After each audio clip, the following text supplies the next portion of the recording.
नमस्कार, मैं हूं श्वेता सिंह और आप देख रहे हैं आज तक। 2027 के लिए लखनऊ की दौड़ फिर शुरू हो गई है, लेकिन एक बार फिर रास्ता अयोध्या से होकर जाता हुआ दिख रहा है। राम मंदिर चढ़ावा चोरी का मामला अगर समाजवादी पार्टी अध्यक्ष अखिलेश यादव और कांग्रेस को प्रभुराम को लेकर बीजेपी पर हमलावर होने का मौका दे गया, तो यूपी के सीएम योगी आदित्यनाथ इतिहास का पन्ना खोलकर पलटवार करने में पीछे नहीं। विपक्ष के चढ़ावा चोरी मामले के जवाब में योगी आदित्यनाथ के पास राम भक्तों पर चलाई गई गोलियों का आईना है। पंचायत आज तक के मंच से योगी आदित्यनाथ ने चुन चुन कर मंदिर आंदोलन में खड़ी की गई बाधाओं को लेकर अखिलेश यादव से लेकर कांग्रेस को घेरा था। योगी आदित्यनाथ एसआईटी की जांच से दूध का दूध और पानी का पानी होने का भरोसा दे चुके हैं। सूत्रों के अनुसार सोमवार को सुप्रीम कोर्ट में एसआईटी की अंतरिम रिपोर्ट दाखिल की जाएगी। उधर फाइनल रिपोर्ट तैयार करने के लिए एसआईटी ने योगी आदित्यनाथ सरकार से अतिरिक्त समय मांगा है। सवाल है कि क्या 2027 के यूपी चुनाव में चढ़ावा चोरी सबसे बड़ा और निर्णायक मसला बनने जा रहा है? क्या योगी आदित्यनाथ के होते हुए विपक्ष की रामधुन वोटर को स्वीकार होगी? क्या राम पर राष्ट्रवाद वाली बीजेपी के सामने अखिलेश का सनातनी समाजवाद हिंदू वोटरों को बांटेगा? योगी है तैयार चढ़ावे पर गोली वाला पलटवार, यही है आज का हल्ला बोल। लेकिन बहस से पहले देखिए पंचायत आज तक में योगी आदित्यनाथ ने क्या कहा था। जिन लोगों ने अयोध्या में राम भक्तों पर गोलियां चलाई, वे आज आस्था की बात करते हैं। जिन लोगों ने पवित्र हनुमानगढ़ी मंदिर की सीढ़ियों में नमाज पढ़वा करके पूरे वातावरण को विषाक्त करने का प्रयास किया। भाई, अगर आप सेकुलर थे, एक जगह आप नमाज पढ़वा रहे थे, तो किसी मस्जिद में हनुमान चालीसा का भी पाठ करवा देते साथ साथ, दोनों एक साथ होता, चलो मान्य हो जाता कि चलो भाई दोनों लोग सहमत हैं। लेकिन ये वन वे चल रहा था, वन वे। वे आज आस्था की बात कर रहे हैं। तो देश के उच्चतम न्यायालय में शपथ पत्र दाखिल कर रहे थे कि साहब राम और कृष्ण हुए ही नहीं, वे लोग आज आस्था की बात कर रहे हैं। जिन लोगों ने हर स्थिति में राम मंदिर का निर्माण न हो, उस मुद्दे पर हर प्रकार से बाधा और बैरियर लगाने के प्रयास किए, अपने अधिवक्ता खड़े किए राम मंदिर के विरोध में, आज वे आस्था की बात कर रहे हैं। अयोध्या की घटना निश्चित ही हम सबकी आस्था, हम जैसे राम भक्तों की आस्था को आहत करती है। और ट्रस्ट के अनुरोध पर राज्य सरकार ने एसआईटी का गठन भी किया। वो एक इंडिपेंडेंट ट्रस्ट है, गवर्नमेंट को उस पर कोई हस्तक्षेप करने का अधिकार नहीं। ट्रस्ट ने अनुरोध किया, गवर्नमेंट ने उस एसआईटी गठित की। एसआईटी की रिपोर्ट आते ही ट्रस्ट ने कार्रवाई भी शुरू की। जो 6 लोग विजुअल में चोरी करते हुए पकड़े गए, उनकी गिरफ्तारी हुई। जो उनमें सहयोग कर रहे थे, उनकी गिरफ्तारी हुई। और गिरफ्तारी होने के साथ ही नैतिक आधार पर भी 2 इस्तीफे और हुए। लेकिन उसके नाम पर अयोध्या को बदनाम करना, श्री राम जन्मभूमि को बदनाम करना, हिंदू आस्था पर प्रहार करना, ये कहां का न्याय संगत है? जिन लोगों ने देश के खजाने को लूटा, देश की पहचान के सामने संकट खड़ा किया, आज उन्हें अयोध्या मंदिर चढ़ावे की चोरी में उनको वो चोरी महत्वपूर्ण लग हो गई है। वे अपनी डकैती की चर्चा नहीं करते हैं। उस समय कौन कौन से घोटाले नहीं हुए थे, चाहे वह केंद्र की सरकार उस समय की कांग्रेस की रही हो, चाहे यूपी की समाजवादी पार्टी की सरकारें। तो क्या एसआईटी के गठन और प्रशासनिक कार्रवाई से इस पूरे मामले में पूर्ण विराम लग जाएगा, या फिर भारतीय जनता पार्टी की छवि पर छेद हुआ है? क्या विपक्ष जो इस मुद्दे को जोर शोर से उठा रहा है, 2027 तक ये एक निर्णायक रण क्षेत्र बन गया है। हमारे साथ जो खास मेहमान जुड़ रहे हैं उन सबका हम स्वागत करते हैं। सुधांशु त्रिवेदी, सांसद भारतीय जनता पार्टी के, सुप्रिया श्रीनेत, कांग्रेस पार्टी की राष्ट्रीय प्रवक्ता, सुनील सिंह साजन, प्रवक्ता समाजवादी पार्टी, और मलूक नागर, महासचिव राष्ट्रीय लोकदल। आप सबका बहुत स्वागत है। सबसे पहले सुधांशु जी, आपसे सवाल मेरा कि क्या योगी आदित्यनाथ अगर विपक्ष पर इतिहास के पन्नों को पलटकर वार करते हैं तो क्या वर्तमान में जो कुछ हुआ है वो इससे धुल जाता है, उसके कोई मायने नहीं रह जाते?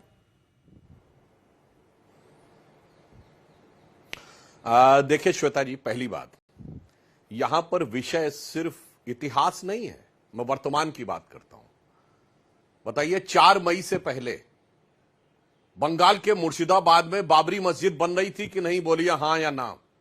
कोई चूं बोला था? सब मौन समर्थन दे रहे थे बाबरी मस्जिद को, और उस बाबरी मस्जिद को अयोध्या से रिलेट करके बताया जा रहा था। बनाने वालों से पूछा जा रहा था कि भाई ये तथाकथित बाबरी मस्जिद तो अयोध्या में थी, तुम मुर्शिदाबाद में क्यों बना रहे हो? तो उनका क्या जवाब था? अयोध्या में हमारी मेजॉरिटी नहीं है, मुर्शिदाबाद में हमारी मेजॉरिटी है। ये तो हाल के इतिहास की बात है, 2 महीना पहले की बात।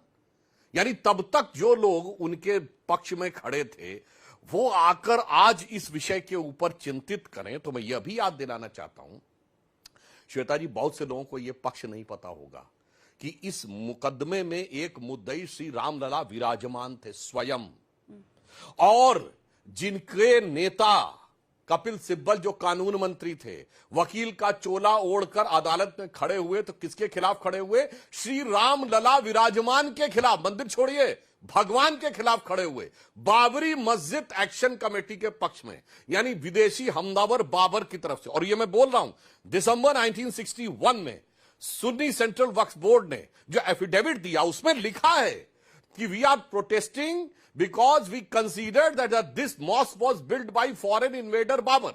अब आप आइए, जफर याब जिलानी समाजवादी पार्टी की सरकार में एडिशनल एडवोकेट जनरल यानी सरकारी वकील, और उसी समय श्री रामलला विराजमान के खिलाफ बाबरी मस्जिद एक्शन कमेटी के वकील। अब उसके अलावा छोड़िए, ये तो वो थे जो कहते थे अयोध्या यहां थी ही नहीं, ये वो थे जो कहते थे कि राम हुए ही नहीं, ये वो थे जो कहते थे कि राजा दशरथ के तो इतने कमरे थे, वो फला जगह हुए थे कि डिमा जगह, ये साबित करो। यानी जिन लोगों ने अयोध्या को अपमानित किया, जिन्होंने अयोध्या को कलंकित किया, जिन्होंने अयोध्या को लांछित किया, जिन्होंने अयोध्या को रक्त रंजित किया, वो कहें कि आज हम चिंतित हैं, तो श्वेता जी सबको समझ में आता, वो चिंतित नहीं, आनंदित हैं, क्योंकि उनका तो लक्ष्य इरेडिकेशन ऑफ सनातन धर्म है। यह हाल की हिस्ट्री की बात है। हिंदू धर्म का समूल नाश। 2022 में रामचरितमानस फाड़ रहे थे, अनाप शनाप बातें बोल रहे थे, सपा के कार्यालय के बाहर रामचरितमानस के बारे में आपत्तिजनक बातें लिखी जा रही थी।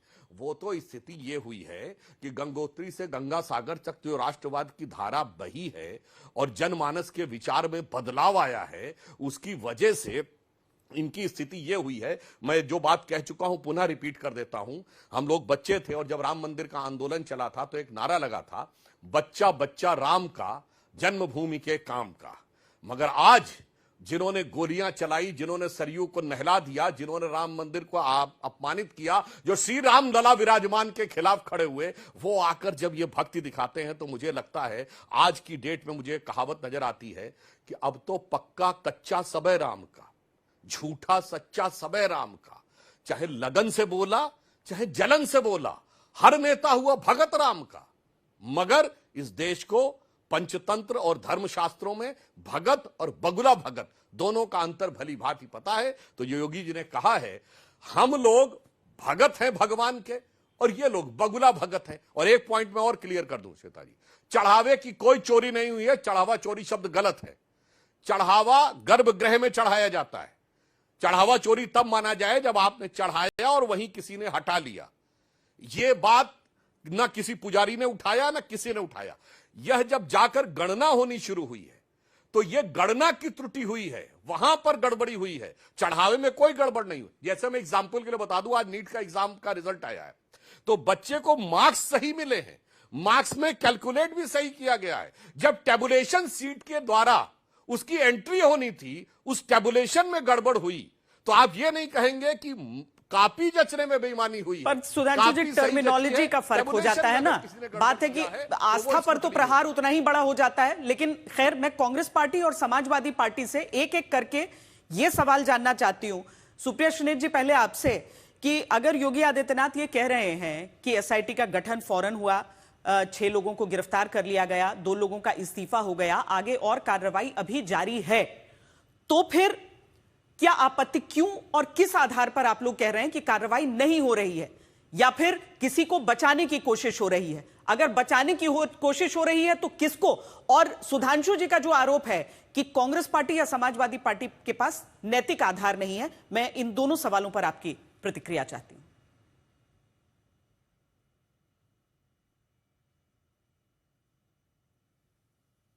सुप्रिया जी, आपकी आवाज नहीं आ रही है। पहले सुनील साजन जी से पहले हम ले लेते हैं प्रतिक्रिया, या नहीं आ गई आवाज? जी बोलें। आपको, आपके फेलो पैनलिस्ट को और सारे दर्शकों को सर्वप्रथम तो मेरा नमस्कार। भक्तों के पैसे खा गए बीजेपी के चोर, रामलला को लूट लिया, ये है इनका दौर। देखिए, 4.5 पौने 5 मिनट बीजेपी के प्रवक्ता बोले। आपने उनसे बिल्कुल डायरेक्ट सवाल पूछा था, डायरेक्ट सवाल का जवाब देने के बजाय इधर उधर चले गए। मैं तो सवाल पूछती हूं, तू इधर उधर की बात मत कर, ये बता कि ये लूट कैसे हुई। उसका जवाब नहीं है। हम सब लोग राजनीति पे चर्चा ना करें। अयोध्या में क्या हुआ है? अयोध्या में श्री राम का मंदिर है। श्री राम के मंदिर में चंदा चोरी, चढ़ावा चोरी, लोगों ने जो अपने छोटे मोटे आभूषण भेंट किए, जिंदगी भर की कमाई भेंट की, वो चोरी हो गया। उसका कोई हिसाब किताब नहीं है। 40 दिन में 70 चोरियां पकड़ी गई। अब आप बताइए, पिछले 4-5 साल में कितनी चोरी हुई होगी? गजनवी से ज्यादा तो इन्होंने लूट डाला, पहली बात। दूसरी बात, जब योगी आदित्यनाथ जी ये बात कहते हैं तो मुझे बड़ा दुख होता है। दुख इसलिए होता है क्योंकि वो ना सिर्फ सूबे के मुख्यमंत्री हैं, वो मठाधीश है, और उस मठ के मठाधीश है जहां पर हमारी, एटलीस्ट मेरी बड़ी आस्था है। हम पंथ संप्रदाय के लोग हैं, गोरक्षनाथ पीठ के वो मठाधीश है। और जब वो सर्टिफिकेट बांटते हैं तो उनसे मैं पूछूंगी, आप तो हर महीने अयोध्या जाते थे, प्रधानमंत्री ने तो सारा श्रेय लिया।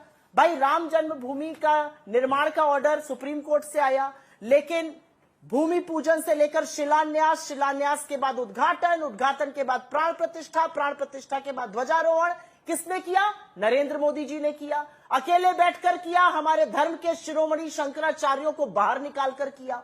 लेकिन जब इतनी बड़ी लूट, इतनी बड़ी चोरी की बात आई तो प्रधानमंत्री के मुंह से एक शब्द नहीं निकलता है, और योगी आदित्यनाथ जी सर्टिफिकेट बांटने लगते हैं धर्म के। आप जाइए गांव देहातों और छोटे कस्बों में और सुनिए लोग क्या कह रहे हैं। लोगों को लगता है ये चोरी नहीं है, सिंपल सी। मैं मानती हूं ये चढ़ावा चोरी नहीं है, ये चंदा चोरी नहीं, ये असल में हिंदू धर्म पे करोड़ों श्रद्धालुओं की आस्था पर सबसे बड़ा प्रहार इतिहास में हुआ है, सबसे बड़ा हमला हुआ है। और उसको करने का काम उन लोगों ने बदकिस्मती से किया जिनके ऊपर संचालन की जिम्मेदारी थी। इस ट्रस्ट में कौन कौन था श्वेता जी? इस ट्रस्ट में तो गिन गिन कर, चुन चुन कर नरेंद्र मोदी जी ने लोग भरे थे। 2020 में उन्होंने इस ट्रस्ट का अनाउंसमेंट किया था, और उसमें सारे आरएसएस, सारे विश्व हिंदू परिषद, सारे बीजेपी से समर्थित लोग भरे गए थे, उनके शिरोमणि भरे गए थे। उस ट्रस्ट की देखा रेखी में, उस ट्रस्ट की देख रेख में चंदा चोरी होती है, चढ़ावा चोरी होती है, तो सवाल नहीं पूछे जाएंगे। मैं तो आज यहां पर कुछ खुलासे और करना चाहती हूं, और उन खुलासों में मैं पूछना चाहती हूं कि एसआईटी गठित हुई। एसआईटी के जो हेड थे वो विजय विश्वास जी थे, जिनके ऊपर खुद पर 2 धाराएं 420 और 465 के अगेंस्ट एफआईआर दर्ज है।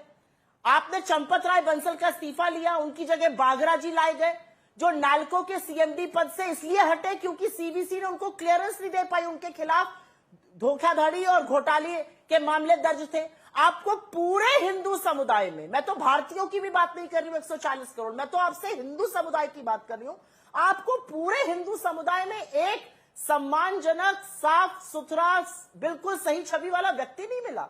और अंतिम बात मैं कहकर यहां पर अपनी बात खत्म करती हूं, बिकॉज मुझे लगता है लंबा ज्ञान देने के लिए मैं यहां पर नहीं आई हूं।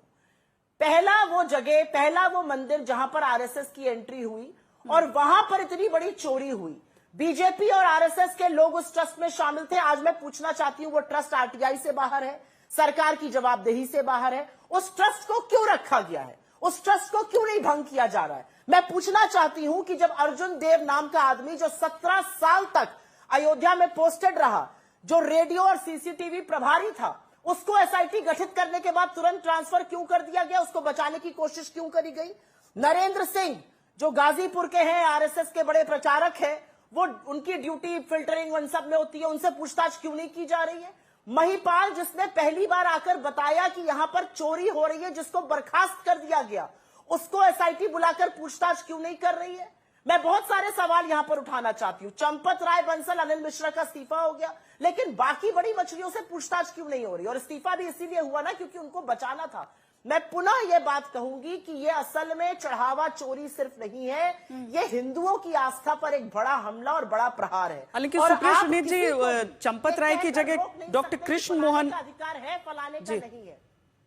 जी, चंपत राय की जगह डॉक्टर मैं कृष्ण छोटी सी मोहन बात और कहना चाहती हूं। हाँ, उनको महासचिव बनाया गया, लेकिन उस ट्रस्ट में बागरा जी लाए गए, एसआईटी की जिम्मेदारी विजय विश्वास जी को दी गई। ये सब संदिग्ध भूमिका वाले लोग हैं। ठीक है। इन सब पर धोखाधड़ी, जालसाजी की एफआईआर है। आपको हिंदू धर्म में कोई मिले। और एक छोटी सी बात मैं यहाँ पे श्वेता जी और कहना चाहती हूँ, जिसको कहना जरूरी है। भगवान राम ना इस देश की आस्था के प्रतीक है, मर्यादा के प्रतीक है, इस देश के कड़कड़ में राम व्याप्त है। तो यहां पर बैठकर कोई सर्टिफिकेट न बांटे कि कौन हिंदू राम मंदिर पर बोलेगा और कौन नहीं बोलेगा। हमारे शंकराचार्यों की अनदेखी कर कर जब शिलान्यास से लेकर ध्वजारोहण का काम नरेंद्र मोदी करते हैं, तो अब नरेंद्र मोदी चुप नहीं बैठ सकते हैं। विदेश घूम घूम कर फर्जी अवार्ड नहीं इकट्ठा कर सकते, उनको उस देश को संबोधित करना चाहिए। यह महापाप हुआ है और इस महापाप के लिए माफी मांगनी चाहिए। ठीक है सुनील जी, आपके पास आऊं उससे पहले सुधांशु जी, आप इस पर क्या कहेंगे? वो खासकर एसआईटी के सदस्यों के ऊपर जो बात सुप्रिया जी ने कही है। जी, अब मैं बिल्कुल टेक्निकल बात कहता हूं। राम मंदिर एक ट्रस्ट है। ट्रस्ट का एक्ट यह कहता है कि ट्रस्ट के ऊपर सरकार कोई सीधी कार्रवाई नहीं कर सकती। यह ट्रस्ट और सिग्निफिकेंट हो जाता है क्योंकि सुप्रीम कोर्ट के दिशा निर्देश पे बना हुआ ट्रस्ट है। और मैं सुप्रिया जी को चुनौती देके कहता हूं, एक प्रावधान, लीगल प्रावधान बताएं जिसके द्वारा ट्रस्ट के किसी सदस्य को सरकार सीधे हटा सकती हो। और मैं याद दिलाना चाहता हूं इन लोगों को, यही 2 महीना पहले ये लोग वो एनजीओ और ट्रस्ट जो धर्मांतरण और नक्सल एक्टिविटीज कर रहे थे, केवल एफसीआरए का नोटिस दिया था सरकार ने, यानी विदेश से जो पैसा आ रहा है उसका डिटेल जो उन्हें नियमानुसार देना चाहिए। अरे ये लोग उछल के उनके बचाव में आ गए। अरे ट्रस्ट है, सरकार कैसे पूछ सकती है? सरकार को तो अधिकार ही नहीं है, वो तो प्राइवेट ट्रस्ट है। सरकार को तो पूछना ही नहीं चाहिए कि पैसा आया कहां से और गया कहां से। और यहां पर जबकि सरकार ने एसआईटी गठित कर दी, तो रिपोर्ट आने से पहले कहते हैं अमुक को गिरफ्तार क्यों नहीं किया, ढिमा को गिरफ्तार क्यों नहीं किया गया। चंपत राय जी का और अनिल मिश्रा जी का जो इस्तीफा हुआ, ट्रस्ट का लॉ यह कहता है कि ट्रस्ट के किसी भी आजीवन सदस्य का इस्तीफा ट्रस्ट की बैठक में ही हो सकता है, ट्रस्ट के 2/3 बहुमत के द्वारा ही हो सकता है। इसके अलावा कोई प्रावधान हो तो बताएं। अब आइए अगला पॉइंट कि ट्रस्ट की बैठक 6 जुलाई को क्यों बुलाई गई? इसलिए कि जो एसआईटी की पहली डेट थी वो 15 जून से 30 जून थी, यानी 30 जून को कार्रवाई खत्म होती तो 2 या 3 जुलाई को उनकी रिपोर्ट आती, तो इसलिए 6 जुलाई की रिपोर्ट लाई गई थी कि ताकि तब तक और भी जानकारी आ जाए, तो जो भी तथ्यात्मक विषय हो उस पर कार्रवाई हो। जैसे जैसे तथ्य आए तो एफआईआर हुई, और जिन जिन लोगों के बारे में यह भी लगा कि लापरवाही भी थी तो उन पर कार्रवाई हुई। तो मैं इसलिए पुनः यह पूछना चाहता हूं कि अब लीगल प्रावधान बता के जाइए कि सरकार कैसे ट्रस्ट में कर सकती है। और चुनौती से पूछता हूं, ये मंदिर के ऊपर एसआईटी हुई है, एक कोई दूसरा धर्म बताइएगा जहां एसआईटी गठित हुई। और नैतिक आधार की बात मैं आपके कैमरामैन से कहूंगा, जरा फोकस करिए इसके ऊपर। ये देखिए, मैं कोई नहीं बोल रहा हूं, ये मीडिया को कोट कर रहा हूं। 3 नवंबर 1990 का अखबार है, 3 नवंबर 1990 का अखबार है। ये क्या कह रहा है? अयोध्या में राम भक्तों को घेर कर घंटों फायरिंग, 200 मारे गए।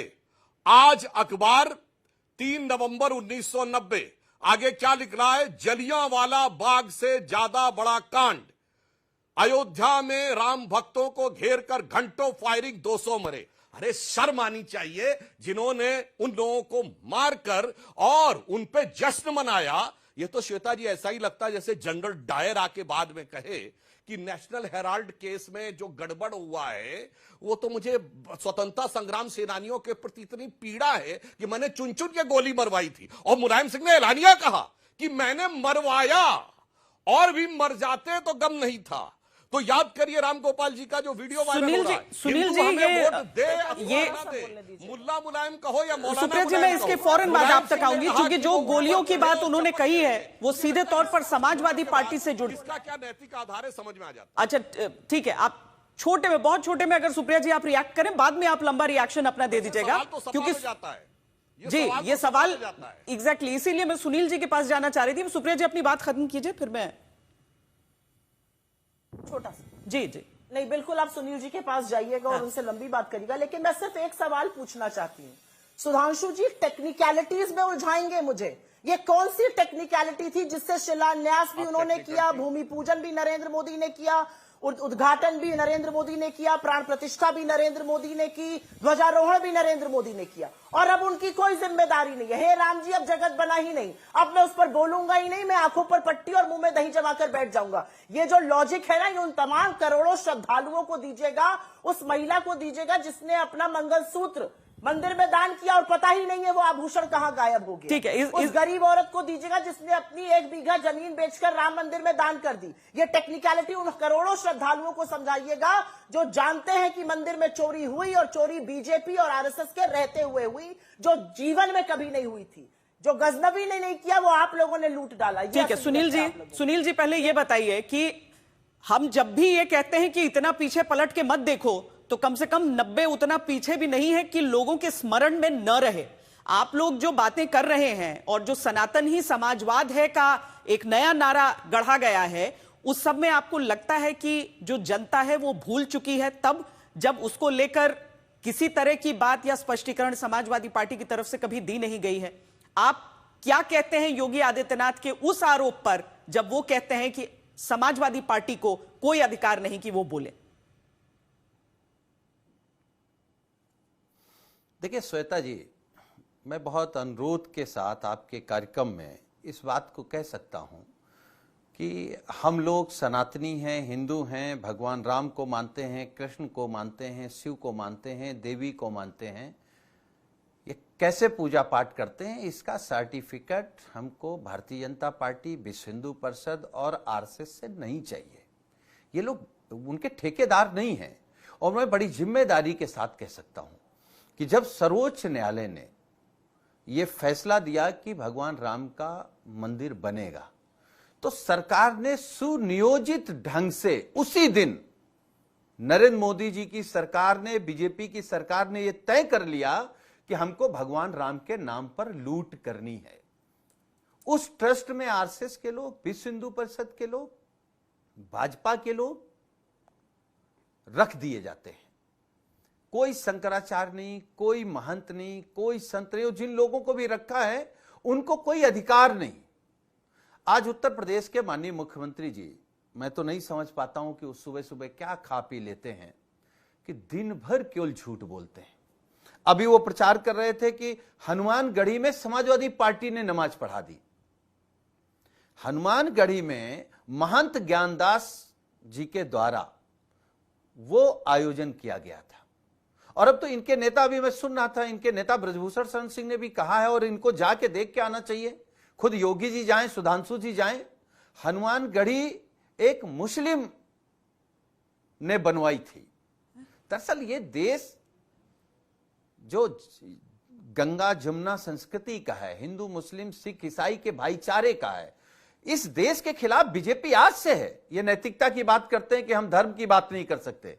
तो अगर हम धर्म की बात नहीं कर सकते तो आप राष्ट्र की बात कैसे कर सकते हैं? आपके तो पुरखे आजादी के खिलाफ थे, इसी राष्ट्र के खिलाफ थे। आप संविधान की बात कैसे कर सकते हैं? आपके पुरखे तो संविधान चाहते नहीं थे। आपके पुरखे तो तिरंगा नहीं चाहते थे। आपके पुरखे तो पिछड़े और दलितों को आरक्षण देना नहीं चाहते थे।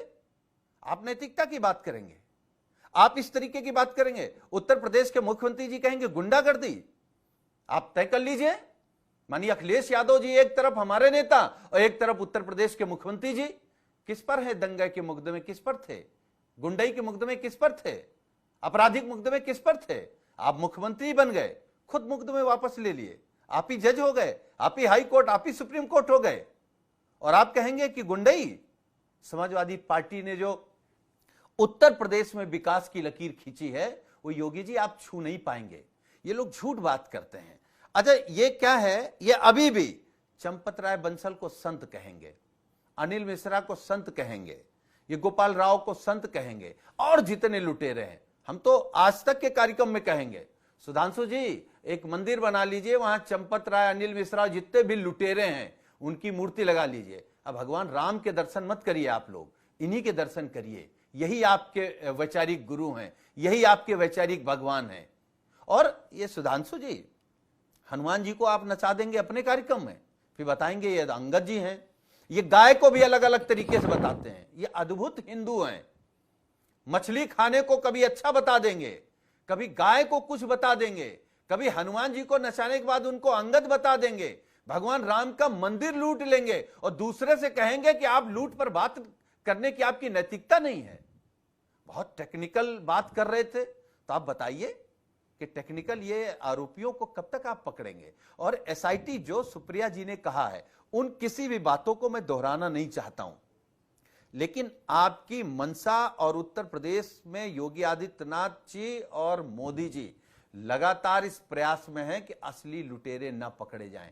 क्योंकि श्वेता जी, अगर एसआईटी की सही रिपोर्ट आ गई या सही जांच हो गई तो यह जांच बीजेपी मुख्यालय तक जाएगी, आरएसएस मुख्यालय तक जाएगी, अब तो विश्व हिंदू परिषद के मुख्यालय तक कोर्ट को रिपोर्ट देनी है ना। बड़े बड़े वैचारिक नेता हैं, ये सब जेल जाएंगे। नहीं, कोर्ट को रिपोर्ट देनी है, आपको लगता है कोर्ट से तो आपको सही न्याय मिल जाएगा ना? नहीं, ठीक बात। हाँ, तो अच्छा, नहीं, मलूक नागर जी ये बताइए कि एक सहयोगी होने के नाते आपको लग रहा है कि भारतीय जनता पार्टी की तरफ से जो इस पर कार्रवाई हुई है और जिस तरीके से एसआईटी है, अब आगे जो जांच हो रही है, जितने लोग गिरफ्तार हुए हैं, वो सही दिशा में जा रही है? आप लोग आश्वस्त हैं इस बात से? देखिए श्वेता जी, जांच जब शुरू हुई थी तो हम आपके टेलीविजन पे आके बिल्कुल साफ और स्पष्ट बोलते थे, जो भी जांच में दोषी पाए जाएंगे वो दुष्ट और पापी होंगे, और जो जांच में आए, एफआईआर हुई, जेल में डाला, आगे जांच जारी है, जो भी कहीं इंक्वायरी में आएगा उसे भी सजा दी जाएगी। और पूरी डिबेट में जो मैं देख रहा हूं, हमारे तीनों साथी घूम फिर के माननीय सुप्रीम कोर्ट में पहुंचे हैं, आप भी एक बार पहुंची हैं। अभी जांच जो चल रही है उसकी रिपोर्ट एसआईटी की सुप्रीम कोर्ट में जाएगी और सुप्रीम कोर्ट के द्वारा ही ये ट्रस्ट बना था। तो अगर सुप्रीम कोर्ट पे इनको विश्वास है तो अब तो इनका मुद्दा पूरा हो जाना चाहिए, और अगर इनको सुप्रीम कोर्ट में विश्वास नहीं है तो क्या ये संविधान को नहीं मानते? एक बात मैं और कह रहा हूं, सुप्रिया श्रीनेत जी ने एक बात कही कि पूरा अधिकार है सबको। मैं कह रहा हूं 147 करोड़ लोगों को, हर किसी को अधिकार है वहां के बारे में सोचने का, चिंता करने का, और जो चंदा में चोरी हुई है उसको जानने का, और वो सब जानने के सब अधिकारी हैं और सबको जानना चाहिए। पर एक बात तो क्लियर हो गई कि अगर सुप्रीम कोर्ट में मैटर पहुंचा, सबको जानने की बात है, सब सनातन धर्म से जुड़े रहना चाहते हैं, तो जिस माननीय सुप्रीम कोर्ट के आदेश से ये मंदिर बना है, उसी माननीय सुप्रीम कोर्ट के आदेश में कांग्रेस के कई बार के सांसद और कई बार के मंत्री कपिल सिब्बल साहब ने जो वहां एफिडेविट कांग्रेस का गया और उसमें भगवान राम को काल्पनिक बताया गया था, तो क्या आज चर्चा में सार्वजनिक रूप से उनकी माफी मांगेंगे? और जो उनके साथी पार्टी हैं समाजवादी, क्या अपने गोली चलाने से लेकर के और अभी जो वहां राम को काल्पनिक माना उसको लेकर के, और आज अगर चोरी जो हुई है उनको अगर सजा दी जा रही है, जो पहले आप अलग एक दिशा में खड़े थे, जो चाहते ही नहीं थे मंदिर बने, काल्पनिक बता रहे थे, तो आज आपको जो हमदर्दी उठी है और माननीय सुप्रीम कोर्ट में वो रिपोर्ट जाएगी, तो अब सहमत हो या नहीं हो, या आज आप सही हो तो क्या पहले गलत थे उस समय की माफी मांगोगे? अगर उस समय आप सही थे तो आज आप जब कांग्रेस 3 साल खाली रहती है, 3 साल के बाद उनका अध्यक्ष बनते ही वो सनातन धर्म के खिलाफ बोलते हैं। कुंभ का मेला सनातन धर्म से सबसे बड़ा पर्व होता है, डुबकी लगाए से क्या मिल जाएगा। सो कॉल्ड इंडिया गठबंधन की एक पार्टी जो साउथ से स्टालिन साहब सनातन धर्म के खिलाफ बोलते हैं, यूपी बिहार के लोगों से नाली साफ कराने सनातन धर्म के खिलाफ बोलते हैं, आपने उसको साथ लगा के रखा, तो क्या उसकी माफी मांगेंगे? अपने आप में ही इतने कंफ्यूज हैं ये लोग, इनको पता नहीं है कब खिलाफत करनी है, कब फेवर करना है, कब चुनावी हिंदू बनना है, जनेऊ ऊपर पहनना है, कपड़े के नीचे पहनना है, कब क्या मुद्दा उठाना है, कब क्या मुद्दा नहीं उठाना, जो जब जरूरत पड़ने में शूट करे उसी तरह कर दो। ये देश की जनता सब देखती है, सब जानती है, सब समझती है और सब चीजों को आंख करके भांप करके आने वाले समय में सही माकूल जवाब देगी। लोकतंत्र प्रजातंत्र में वोट के रूप का जो हथियार है उसे सही तरीके से पूरा अपना करके देगी, और दूध का दूध और पानी का पानी जैसे जांच में हो रहा है, पब्लिक भी आने वाले। सुधांशु जी, लेकिन मामला जब आपराधिक है तो इसमें नैतिक अधिकार किसके पास है, किसके पास नहीं है कि सवाल पूछ सके या आरोप लगा सके, ये कहां से बनता है? दूसरा, क्या मतलब ये मान लिया कि ट्रस्ट जो है वो स्वायत्त है, स्वतंत्र है, उसमें दखल अंदाजी नहीं की जा सकती है, लेकिन अगर ये मंदिर का निर्माण भारतीय जनता पार्टी के चुनावी वादों में शामिल रहा, उसके प्रण में आप कहेंगे आपकी नीति नियत में शामिल रहा, अगर मुख्यमंत्री पर्सनल तौर पर पूरा निरीक्षण करते हैं जब निर्माण वहां पर चल रहा है, बाकी अयोध्या सिटी कैसे आगे बढ़ रही है वो सब देख रहे हैं, प्रधानमंत्री नरेंद्र मोदी पूजा पाठ से लेकर उद्घाटन तक, शिलान्यास से लेकर उद्घाटन तक उसमें रहते हैं, शिखर पर जब ध्वजारोहण होता है उस समय भी जाते हैं, तब क्या यह अतिरिक्त जिम्मेदारी नहीं हो जाती है, अंतिम जिम्मेदारी नहीं हो जाती है कि पवित्रता चढ़ावे की, लोगों की आस्था की बनी रहे? यह सरकार की अतिरिक्त जिम्मेदारी, अंतिम जिम्मेदारी नहीं हो जाती है? बिल्कुल। देखिए, पहली बात जो टेक्निकलिटी की बात, जिसे सुप्रिया जी ने कहने का प्रयास किया कि टेक्निकलिटी से बचाओ, नहीं साहब, मलूक नागर जी ने जो बहुत साफ कहा, रिपोर्ट सुप्रीम कोर्ट में रखी जाएगी, तो एक एक टेक्निकल प्रोसेस को फॉलो करना जरूरी है ताकि वो विषय सुप्रीम कोर्ट तक ना कटे। कल के दिन आप ऐसा नहीं कर सकते कि आपने एग्जीक्यूटिव ऑर्डर के थ्रू सरकार ने ट्रस्ट के अध्यक्ष को हटा दिया और पता चला कोर्ट में जाके वो धड़ाम से नीचे गिर गया कि सरकार को अधिकार ही नहीं था। तो जो टेक्निकल प्रक्रिया है स्टेप बाय स्टेप पूरी की जा रही है ताकि हम जिसके विरुद्ध कार्रवाई करें पुख्ता सबूतों के आधार पर करें, पुख्ता कानूनी आधार पर करें, ताकि जो भी दोषी है वो सुप्रीम कोर्ट तक बचने न पाए। इसलिए वो टेक्निकलिटी की आवश्यकता थी। अब आइए, आपने कहा कि मोदी जी ने उसका शिलान्यास किया। हां बिल्कुल, मोदी जी ने किस कैपेसिटी में किया? एक व्यक्ति नरेंद्र मोदी के रूप में नहीं, 140 करोड़ भारतवासियों के प्रतिनिधि के रूप में। और मैं याद दिलाना चाहता हूं 1991 में फायरिंग के बाद जब हमारी सरकार बनी थी तो यूपी की पहली सरकार थी जब कल्याण सिंह जी पूरी कैबिनेट के साथ गए थे रामलला के दर्शन करने के लिए। तो क्यों गए थे? वो पूरे उत्तर प्रदेश की जनता ने जो जनादेश दिया था, वो भगवान राम के प्रति जो उन्होंने आदर व्यक्त किया था उसके प्रतिनिधि के रूप में गए तब कल्याण सिंह जी, उसके प्रतिनिधि के रूप में शिलान्यास से लेकर ध्वजारोहण तक मोदी जी ने प्रतिनिधित्व किया, क्योंकि यह भारत के जागरण का प्रतीक था, यह कोई एक मंदिर और इमारत नहीं थी। और दूसरा मैं कहूंगा, मुझे दुख हुआ कि हम सुनील जी और सुप्रिया जी दोनों कहने लगे गजनवी ने लूटा था। अरे भाई, क्यों ये वामपंथी झूठ परोस रहे हो? गजनी, गौरी और औरंगजेब लूटने नहीं आए थे, मंदिरों को तोड़ने आए थे, मंदिरों को तोड़ने आए थे, मूर्तियों को खंडित करने आए थे, मस्जिद की सीढ़ियों में लगाने आए थे। और महमूद गजनी ने के साथ आए हुए खुद इतिहासकार मिन्हाजुस सिराज ने तबाकते नासिरी में लिखा है कि जब सोमनाथ पे कैप्चर हो गया और वो मूर्ति को खंडित करने लगा तो वहां के पुजारी और राजाओं ने और लोगों ने कहा हम इकट्ठा करके आपको 1 करोड़ स्वर्ण मुद्राएं देंगे। उनके लोगों ने कहा 1 करोड़ स्वर्ण मुद्रा ले लेनी चाहिए, क्या धरा इस पत्थर में? मगर क्या जवाब दिया गजनी ने? गजनी ने कहा ना, मुझे पैसा नहीं चाहिए, क्योंकि मैं चाहता हूं कयामत के दिन मैं बुत शिकन के रूप में जाना जाऊं, यानी मूर्ति तोड़ने वाले के रूप में, ना कि बुत परस्तों के साथ सौदागरी करने वाले गलीच इंसान के रूप में। इसीलिए वर्ड बुत शिकन होता है, बुतों का लुटेरा नहीं होता है। इसलिए जो ये वामपंथी बकवास है कि लूटने की बात करते हैं, इसको आप मंदिरों के तोड़ने वाले विध्वंसक आक्रांताओं के ऊपर ढकने का प्रयास मत करिए। अब दलित साहब की बात कही थी सुनील साहब ने, तो मैं याद दिलाना चाहता हूं भाई साहब, जब राम मंदिर का शिलान्यास हुआ 9 नवंबर 1989, तब तक कोई जाति वाला एंगल राजनीति में नहीं होता था। जो 4 मूर्तियां रखी गई बाकायदा धार्मिक धर्म ग्रंथ की प्रक्रिया से, धर्म ग्रंथ होता है शिलान्यास का सम्रांगण सूत्रधार, उसके अनुसार 4 ईंटें रखी जाती है, नंदा भद्रा जया पूर्णा। उससे पहले 5वीं ईंट किससे रखवाई गई? कामेश्वर चौपाल जी से, जो दलित समाज के थे बिहार के। अभी उनकी मृत्यु हुई है 2 साल पहले। आज कृष्ण मोहन जी जो आए हैं चंपत राय जी की जगह, या दलित समाज से है।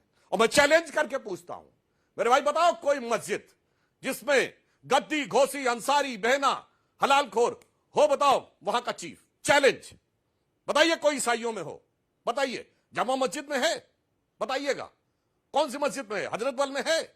इसलिए दलित समाज हो अथवा समाज का कोई भी वर्ग हो, अब इन्होंने कहा गाय के बारे में, सुनील साहब, गाय के साथ हिंदू समाज का बहुत भावनात्मक संबंध है, और हिंदू समाज में भी अगर सर्वाधिक रागात्मक संबंध है तो वो यादव समाज का है।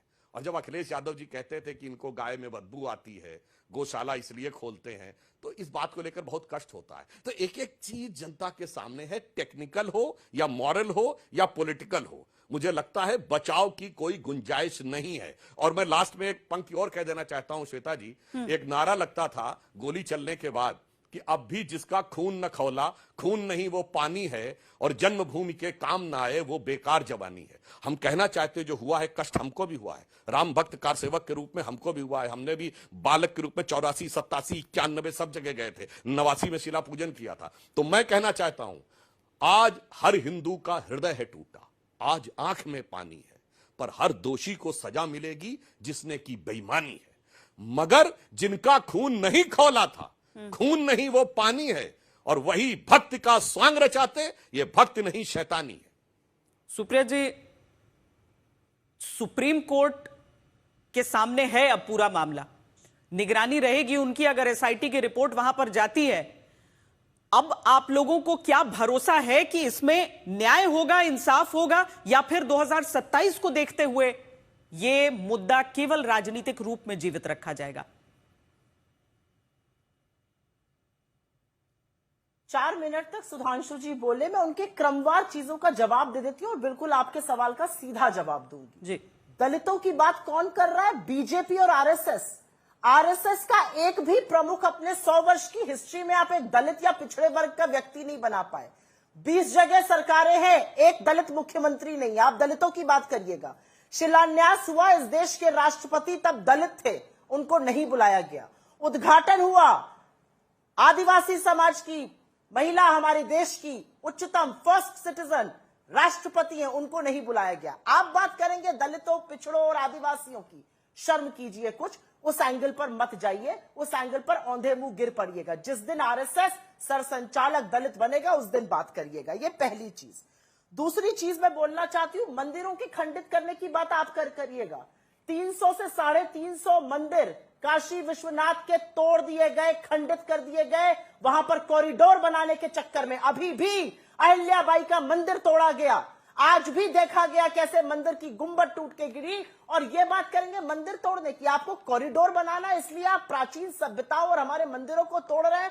वहां पर कितना विरोध था, आपको अंदाजा है इस बात का, लोगों ने क्या कहा? खैर छोड़िए उस बात को, तभी 7-7 राउंड मोदी जी हारे थे। अब बात करते हैं अस्तित्व की। अस्तित्व की बड़ी बात करते हैं। जिस मां सीता के बिना भगवान राम का नाम अधूरा है, उस मां सीता के अस्तित्व पर सवाल उठाने वाले आपका सांस्कृतिक मंत्रालय, आपकी सरकार। सीतामढ़ी, ये तो फेथ की बात है, सीता वहां की थी कि नहीं, ये आपने कहा, संसद में कहा।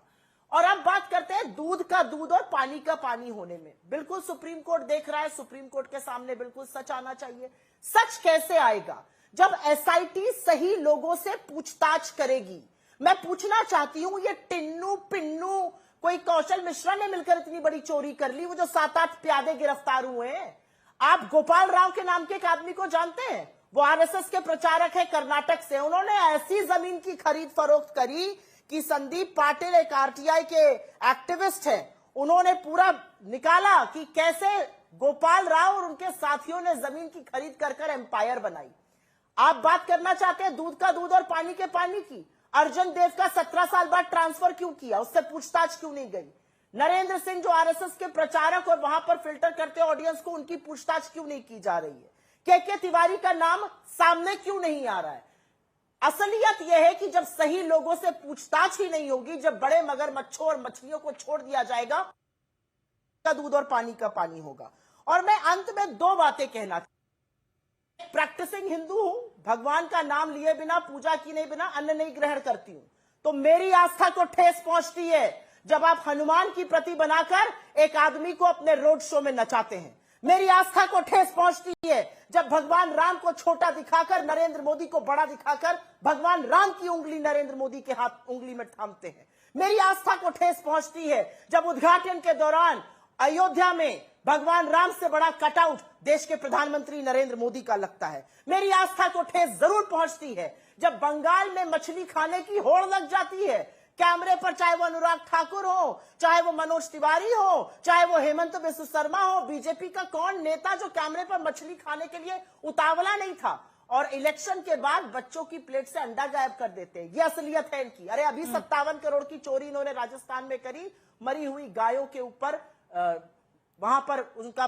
घोटाला कर। और मैं एक बात योगी आदित्यनाथ जी तक आपके माध्यम से पहुंचाना चाहती हूं, उत्सुक है, पूछना चाहती हूं। मेरे मठ के मठाधीश हैं, 1984 में बाबा अवैधनाथ ने राम मंदिर एक समिति का गठन किया था, नाम राम मंदिर निर्माण समिति का। अगर आज वो जिंदा होते तो जो चोरी हुई, जो सुधांशु जी ने स्वीकारा कि हां गड़बड़ हुई है और उसी के दूध का दूध और पानी के पानी करने की बात कर रहे हैं, तो क्या वो इधर उधर की बातें करते?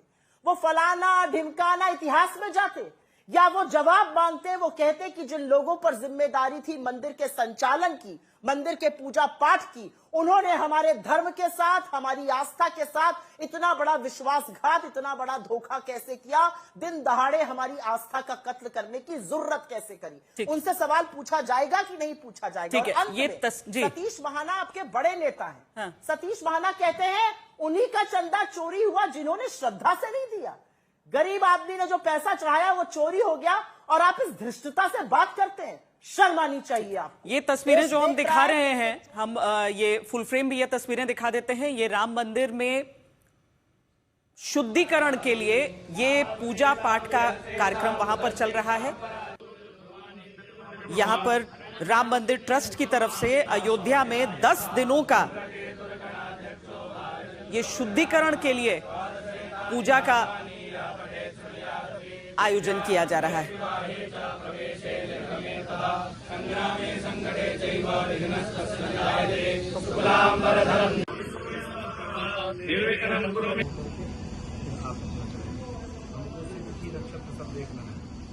सुनील सिंह जी, आप अपनी बात पहले रखिए, क्योंकि जिस तरीके से अब तक ये पूरा मामला बढ़ा है, आप देखिए शुद्धिकरण के लिए यहाँ पर पूजा पाठ ट्रस्ट की तरफ से कराया जा रहा है, लेकिन इस सब के बीच जो शुद्धिकरण उस दूध का दूध और पानी के साथ होगा, इंसाफ के साथ, इंतजार तो सबको असल में उसी का है। देखिए श्वेता जी, शुद्धिकरण हो रहा है, इसका मतलब ट्रस्ट ने मान लिया है कि वहां कुछ ऐसे काम हैं जो अशुद्ध थे, और जो काम किए हैं वही शुद्धिकरण करा रहे हैं, या वो लोग वही हैं, उन पर कोई कार्रवाई हुई है? चंपत राय पर कार्रवाई कब होगी, अनिल मिश्रा पे कार्रवाई कब होगी? इस्तीफा कोई कार्रवाई नहीं है। एक और मैं, सुधांशु जी एक अच्छी बात कह रहे थे कि महमूद गजनी के बारे में, कि वो तोड़ने आया था। हम लोग भी आक्रांता ही तो मानते हैं, लेकिन आप उनसे बड़े आक्रांता निकले। उसने कितने मंदिर तोड़े थे, और उत्तर प्रदेश के माननीय मुख्यमंत्री जी और देश के प्रधानमंत्री जी ने मिलकर के बनारस में कितने मंदिर तोड़े। आपने मंदिर भी तोड़े हैं, आपने मंदिर भी लूटा है, तो खतरनाक ज्यादा कौन? वो आक्रांता, या जिनके खिलाफ हम लोग लड़ रहे हैं कि ये आक्रांता जेल जाएं, ये कौन खतरनाक है? आप गाय की बात कर रहे थे, आप लोग दुष्प्रचार करते हैं हमारे नेता को लेकर के, और आपने आधा दुष्प्रचार किया और आधा स्वीकार किया कि हम लोग जिस समाज से आते हैं, आज हमारे घर की पहली रोटी आज भी गाय को ही जाती है, दूसरी हम लोगों को मिलती है या बच्चों को मिलती है। तो हमारी आस्था है गाय पर। हम गाय को आप कहने के लिए माता बोलते हैं, हम तो मानते हैं मां, और उसी गाय को आपके बीजेपी की सरकार में कटवाया जाता है। बीफ पर प्रधानमंत्री जी सीना चौड़ा करके कहते हैं कि हम दुनिया के दूसरे नंबर के सबसे बड़े वो हो गए हैं। तो आप लोगों की नैतिकता कहां है? आंख में कुछ शर्म वाला पानी बचा है आप लोगों में, या बिल्कुल धर्म को धंधा बना दिया है? ये धर्म को धंधा मत बनाइए, धर्म को आस्था रहने दीजिए। आप देश को तो वैसे भी लूट रहे हैं, कुछ आपके अपने लोग मिलके लूट रहे हैं, और उत्तर प्रदेश में योगी जी भ्रष्टाचार की बात कर रहे हैं। श्वेता जी, कोई एक्सप्रेस, कोई सड़क इन लोगों ने ऐसी नहीं बनाई जो उद्घाटन से पहले या उद्घाटन के बाद न धंस जाए। ये लोग भ्रष्टाचार की बात करेंगे। ये भगवान राम का मंदिर भी लूटते हैं और शिक्षा का मंदिर भी बंद करते हैं। योगी जी की क्या उपलब्धि है? उत्तर प्रदेश में कितने हजार प्राइमरी स्कूल आपने बंद किए, बताएंगे आज तक पर? और कितने नए ठेके खोले हैं, ये भी बता दीजिए, तो लोग समझ जाएं कि आप किस तरीके के राष्ट्रवादी हैं, किस तरीके के हिंदू हैं, किस तरीके के सनातनी हैं, किस तरीके के लोग हैं आप। मतलब केवल आप लोग आते हैं, हमको तो ये लग गया है, अब ये जो व्हाट्सएप यूनिवर्सिटी आप चलाते हैं, मुझे लगता है उसमें उत्तर प्रदेश के माननीय मुख्यमंत्री जी को भी आप लोगों ने जोड़ लिया है, वो भी उसी से बोलते रहते हैं। केवल झूठ बोलना। अगर आपको सच में तुलना करनी है श्वेता जी उत्तर प्रदेश में विकास को लेकर के, तो हम तो खुले मन से कह रहे हैं, आप माननीय अखिलेश यादव जी से तुलना कर लीजिए। क्या जनेश्वर पार्क से बेहतर पार्क आप बना पाए? जो समाजवादी सरकार में एक्सप्रेसवे बना उससे बेहतर एक्सप्रेसवे बना पाए? आप क्या 19 लाख लैपटॉप बांट पाए? आप कर क्या पाए हैं? क्या लखनऊ से बेहतर रिवर फ्रंट बना पाए? जेपीएनआईसी आपने सड़ा दिया, सबसे अच्छी बिल्डिंग।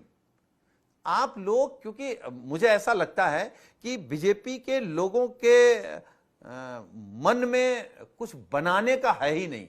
इनसे बिगड़वा लो, ध्वस्त करा लो, विध्वंस करा लो, जहर उगला लो, भाई भाई से झगड़ा करा दो, और हिंदू मुसलमान से करा दो, अगड़े पिछड़े में करा दो। ये इनको बेहतर आता है। इससे देश का नुकसान हो रहा है। हमारी आपकी तो राजनीति चल सकती है, क्या करोगे ऐसी राजनीति का सुधांशु जी, जहां नफरत फैल जाए? ठीक है सुधांशु जी, एक दूसरे पर भरोसा न रह जाए जी, जहां केवल भ्रष्टाचार हो। किया क्या है आपने, और हर जगह भ्रष्टाचार के बीच राम मंदिर का भ्रष्टाचार, ये सारे जवाब के साथ हम कंक्लूड करेंगे जी। अब मैं संक्षेप में मैं क्विकली बताना चाहता हूं सुनील जी को। भाई साहब, आपको दिखाई नहीं पड़ता है, उत्तर प्रदेश की जो जीडीपी थी वो 3 गुनी हो गई, प्रति व्यक्ति आय 3 गुनी हो गई। जब आपकी सरकार थी केवल 2 प्रैक्टिकल एयरपोर्ट थे, लखनऊ और वाराणसी। आज 17 एयरपोर्ट हैं और 3 तो इंटरनेशनल एयरपोर्ट हो गए। सबसे ज्यादा हाईवेज वाला राज्य उत्तर प्रदेश। उत्तर भारत की पहली सेमीकंडक्टर यूनिट उत्तर प्रदेश में। 3.25 करोड़ लोगों को एमएसएमई के थ्रू रोजगार के अवसर मिले। आज दुनिया में सबसे बड़ी मोबाइल हैंडसेट बनाने वाली कंपनी सैमसंग की दुनिया की सबसे बड़ी फैक्ट्री नोएडा में। भारत का सबसे विकसित एयरपोर्ट नोएडा में है। और फिर इतना ही नहीं, आपके जमाने में तो कट्टे बनते थे, अपहरण फिरौती उद्योग चलता था। अब अपहरण नहीं दिखाई पड़ता है, न कोई कट्टे बनते दिखाई पड़ते। अब intermediate range ballistic missile Lucknow के डिफेंस कॉरिडोर में बनकर एक्सपोर्ट हो रहा है। फिर भी आपको यह बात नहीं समझ में आती। तो याद दिलाना चाहता हूं, पूर्वी उत्तर प्रदेश में जिसको जापानी बुखार कहते थे, वो इंसेफ्लाइटिस वाला मच्छर भी खत्म हो गया और माफिया भी खत्म हो गए। मगर मैं फिर भी याद दिलाना चाहता हूं, आपकी सरकार थी, जुलाई 2005 में राम मंदिर पर टेररिस्ट अटैक हुआ था, और जो हथगोला था वो उस टीले के नीचे तक गया था। वो तो राम का प्रताप था कि वो हथगोला फटा नहीं, अन्यथा पता नहीं क्या हो जाता। मगर सुप्रिया जी ने बहुत बड़ी बड़ी बात कही कि उनकी आस्था को ठेस पहुंचती थी, मगर तब आस्था को ठेठ नहीं पहुंचती थी जब श्री राम लला विराजमान टाट में थे, माफिया सब ठाठ में थे, और वो टाट फट जाता था, सरकार रिपेयर नहीं कराती थी, कोर्ट का दरवाजा खटखटाना पड़ता था, तब नया टाट का छप्पर लगता था। और आस्था को चोट तब नहीं लगी जब राम मंदिर में बुलाया गया, और बुलाने पे नहीं जाना एक बात होती श्वेता जी, आपके घर में बेटे बेटी की शादी हो, कोई इनविटेशन दे, शादी तक में कोई ना जाए अलग बात, पर अगर लिख के दे दे कि मैं नहीं आऊंगा, इसका मतलब सीधे आपका अपमान कर रहा है। आपने राम जन्मभूमि न्यास को लिख के दिया कि हम नहीं आएंगे, आस्था को ठेस नहीं पहुंची, मगर 3 पीढ़ी बाबर के कब्र पे बगैर बुलाए गई। 1959 जवाहरलाल नेहरू, 1968 इंदिरा गांधी, 2005 राहुल गांधी अलॉन्ग विद मनमोहन सिंह। तब आस्था को ठेस नहीं पहुंची। इसीलिए मैंने कहा है, भगत और बगुला भगत का अंतर पूरे देश को बहुत अच्छी तरह से सुनाई पड़ रहा है, समझ में आ रहा है। और जो योगी जी ने बोला था, कालनेमी शब्द प्रयोग किया था, मैं कहना चाहता हूं, भगवान राम के भी शक्ति लगी थी, भगवान राम भी मूर्छित हुए थे युद्ध में, और आज भगवान राम की आस्था को आघात लगा है। मगर जब लक्ष्मण जी मूर्छित हुए थे और हनुमान जी जा रहे थे संजीवनी बूटी लेने, तो एक रावण का दूत कालनेमी भगवान का भक्त का स्वांग करके समय इतना ही है। भक्ति नहीं कर देखिए, रहा था। ये पूरा मामला है जो सभी लोगों के सामने है। पार्टियों का तर्क अपनी जगह रहता है, लेकिन आखिरकार भक्तों के मन में क्या चल रहा है, क्या स्वीकार कर रहे हैं, कितना इंसाफ से संतुष्ट हैं और कौन अभी पूर्ण इंसाफ का इंतजार कर रहा है।